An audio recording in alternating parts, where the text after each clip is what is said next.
Hello students, this is Rakesh Bhatia. You are welcome in biology classes.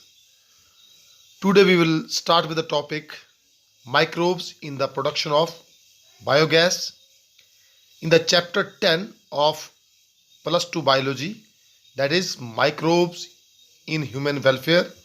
So let us start with the microbes in the production of biogas. Students, हमने biogas के बारे में अपनी छोटी classes में previous classes में पढ़ा है. So biogas is the mixture of gases produced by micro organisms. It is renewable source of energy. तो बायोगैस क्या है? मिक्सचर ऑफ गैसेस का है. और ये कैसे बनता है? By the activity of micro organisms. It is renewable source of energy. Renewable source of energy का मतलब होता है कि इसको दोबारा से रिन्यू किया जा सकता है.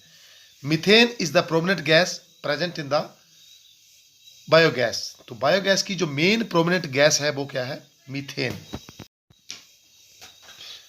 Certain bacteria grow under anaerobic conditions that produce a large amount of methane along with carbon dioxide and hydrogen. तो एनारोबिक कंडीशन क्या होती है?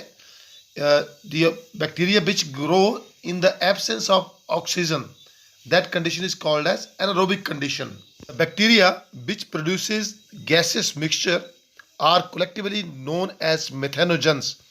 Methanogens क्यों बोलेंगे? क्योंकि बायोगैस का जो मेन कंस्टिट्यूएंट है that is methane. Methanobacterium is one of such methanogen. तो मिथेनोबैक्टीरियम जो है ये एक प्रकार का मिथेनोजन ही है. Methanobacterium is present inside the rumen of the cattle. तो rumen of cattle क्या होता है? It is first stomach of ruminants that receives food and cud. अब ये cud क्या है? Cud is partly digested food. जो आधा डाइजेस्ट हुआ फूड होता है उसको हम कहते हैं cud. And Methanobacterium are also present in sludge produced during sewage treatment. The methanobacterium present in the food of cattle digest the cellulose present. आपको पता है कि जो कैटल का फूड जो घास होता है उसमें सेलुलोज होता है. तो मेथेनोबैक्टीरियम क्या करते हैं? उस सेलुलोज को डाइजेस्ट करते हैं. The dung then produced by the cattle contains these methanogens which can be used for production of biogas, also known as the गोबर गैस. अब इनके जो मिथेनोजेंस प्रेजेंट होते हैं वो गोबर गैस बनाने में हेल्प करते हैं. Cattle Dang is available in rural area in very large quantities. आपको पता है कैटल डंग रूरल एरिया बहुत मात्रा में पाया जाता है. Therefore we can find biogas plants more often in rural areas. The biogas produced can be used for lighting and cooking purposes. The conversion of waste into energy takes place in the biogas plant by the activity of certain microbes. तो waste जो है वो किस में convert हो जाता है? Biogas plant में with the help of certain microbes. The technology of biogas production in India was developed by Indian Agricultural Research Institute IARI, New Delhi, and Khadi and Village Industries Commission, that is KBIC. So there is very important role of IARI and KBIC in the production of biogas. अब हम बात करेंगे biogas plant के बारे में. The biogas plant consists of a source to supply the feedstock, a digestion tank for biogas production, a biogas recovery unit to isolate the produced biogas, the heat exchanger to maintain the temperature of the digester. तो biogas plants में क्या क्या होता है? Digestion tank होता है, एक biogas recovery unit होता है जहाँ से बायोगैस जो है वो तैयार होती है, और एक यूनिट होता है इसको हम बोलते हैं heat exchanger. You can see typical biogas plant. Diagram में देख सकते हैं आप. Dung water, dung mix with water ऊपर लगा है जहाँ से गैस जो है वो रिकवरी होगी गैस की. गैस होल्डर है, स्लज है, डाइजेस्टर टैंक है. तो you can see this diagram and you can draw this diagram on your notebooks. The bio-based and slurry of dung are fed into anaerobic digester. The slurry is covered with a floating cover. The gas produced due to microbial activity makes the cover rise upward.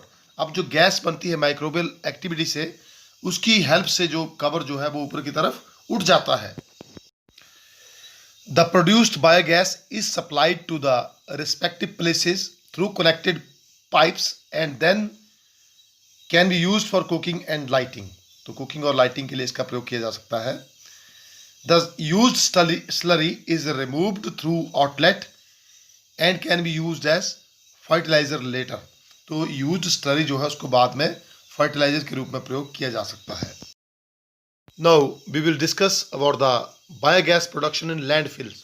अब ये landfill क्या होता है? Landfill is a small pit in the land. जो जमीन के ऊपर छोटे छोटे गड्ढे कई बार बन जाते हैं, जिनको हम बोलेंगे landfills. Apart from the biogas plants, the biogas is also produced in landfills. The organic matter naturally decomposes inside the landfill. That is, what is landfill? Inside a pit in the land, and biogas is produced by the activity of microbes. The methanobacteria present in the organic waste decompose the waste and produce the mixture of gases known as biogas. There is a network of interconnected pipes in the landfill to collect the gas produced. तो जो gas landfill में produce होती है उनको जो है collect भी किया जा सकता है by the network of pipes. The composition of the gas varies after a certain time interval. After the year, the composition of methane and carbon dioxide is 60% and 40% respectively. Methane जो है वो 60% बनेगी एक साल के बाद, और carbon dioxide that will be 40%. This method is gaining acceptance due to the fact that it prevents the explosion caused by collection of methane inside the landfill and also prevents the loss of methane in the atmosphere.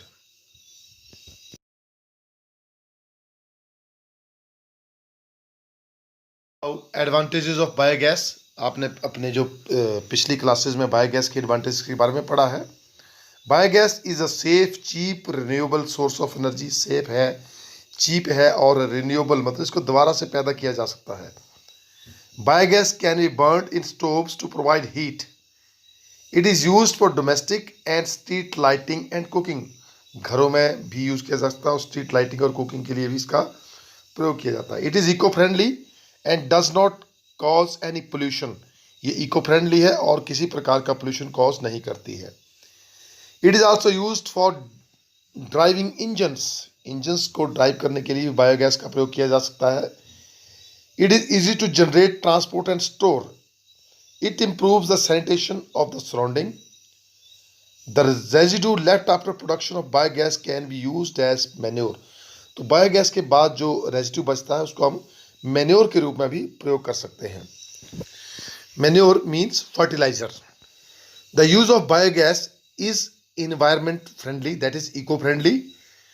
It implies the conversion of animal and plant waste into useful energy, thereby reducing the production of methane. This is because of biogas combustion, which result in the net decrease in the emission of greenhouse gases. तो biogas की वजह से ही green house gases के emission में क्या हो जाता है, कमी आ जाती है. कई बार एग्जाम्स में जो है वो इस प्रकार का एक डायग्राम दिया होता है जिसमें ABC जो है वो बताया गया होता है कि ABC पॉइंट्स क्या है. The diagram above is that of a typical biogas plant. Explain the sequence of events occurring in the biogas plant. Identify A, B and C. ये दिल्ली 2011 में ऐसा क्वेश्चन पूछा गया था. So students, you know very well the answer of this question. The sequence of events occurring in the biogas plants are as follow. The biogas plant tank is fed with a slurry of dung. ठीक है, जो biogas plant की जो main feeding है वो क्या है, slurry of डंक. स्लरी क्या होता है, डंक को जब पानी में घोल दिया जाता है तो उसको स्लरी बोलते हैं. The floating cover is placed over the slurry which keeps on rising as the gas is produced in the tank due to microbial activity. तो इस स्लरी के ऊपर क्या डाला जाता है, एक फ्लोटिंग कवर डाला जाता है। जैसे गैस बनती जाती है, ये माइक्रोबियल एक्टिविटी से जैसे गैस बनती जाएगी, ये कवर जो है वो ऊपर उठता जाएगा। The methanogens like Methanobacterium grows anaerobically. Anaerobically means in the absence of oxygen on cellulosic plant material in cow dung to produce large amount of methane, carbon dioxide and hydrogen. तो large amount of methane, carbon dioxide और hydrogen बनेगी. The plant has an outlet which is connected by pipe to supply biogas to nearby houses. The spent slurry is removed through another outlet and used as biofertilizer. जो slurry बच जाती है उसको जो है वो बायोफर्टिलाइजर के रूप में यूज़ किया जाता है। तो ए जो है that is sludge tank, point B is gas holder and point C is dung water. So students, it is very simple topic. आपने इसको पहले अपनी पिछली क्लासेस में पढ़ा है, लेकिन मुझे पूर्ण विश्वास है कि आपको बातें समझ आई होंगी। So, thanks for watching and have a nice day.